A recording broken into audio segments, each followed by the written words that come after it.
Pasko. Nakatagulan. Pag-inis tayo sa ka-indoor. Ay, sa kagyak pala kay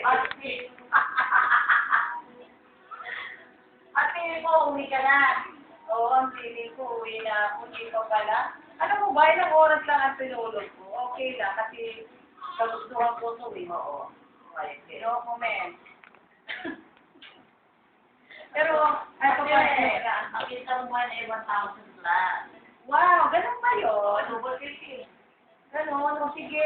Gusto ko magpapasipil yan. Sige. Hindi ako po yung kasama ko yun. Pag-iilan din na yan, may usapan pa nga kami magdadala sila ng pagkain eh. Mag-a-absent.